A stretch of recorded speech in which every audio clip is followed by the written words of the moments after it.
And we're getting close to lunchtime and we're starting to see the first couple of showers of the day develop across central and north Alabama. Here's the view from our first warning live rain. Now this is over the last couple of hours, and I did want to zoom you down to a couple pockets of heavier rain. This was really the first pocket of rain that we saw develop today. It now stretches from Gadsden down through Southside over towards Riddles Bend Baptist Church. That's some very heavy rain.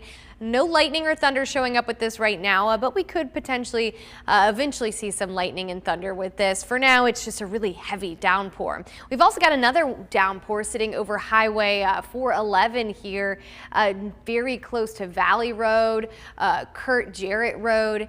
Dealing with some heavy rain at this point, and I did want to show you a few more spotty showers. This is near Maplesville, just south of Isabella, along Highway 22 here. Some rain there, and then a small pocket of some moderate rain just to the south of Stanton.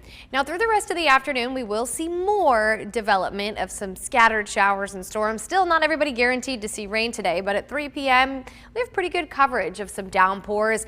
No organized severe threat, but where these do develop, as is typical with any summer storm, we could potentially see some gusty winds, frequent lightning, and also some very heavy rain. 6 p.m. this evening, some spotty storms still with us, and overall coverage will become more isolated late tonight, but we can't totally rule out a few isolated showers and storms that hang on with us overnight into early tomorrow. So don't be totally surprised if you do maybe hear some thunder overnight tonight. No severe threat with that, just a few spotty showers and storms possible. So for tomorrow, we do have an impact day now, and that's just because we're anticipating a little bit higher coverage of scattered showers and storms. That means there's a little bit better chance that rain might find you tomorrow. So if you are trying to be outdoors, just keep an eye on the radar.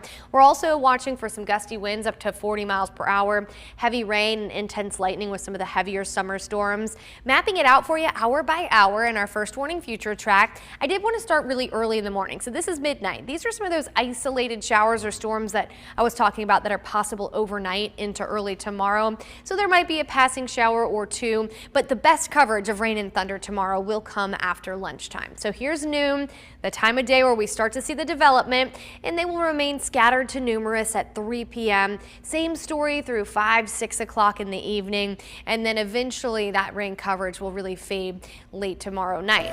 We do that all over again on Friday, another impact day, because we do expect fairly good coverage of those afternoon and evening storms. Once again, no organized severe threat for Friday, but a few of those storms could be on the heavier side with some heavy rain and gusty winds.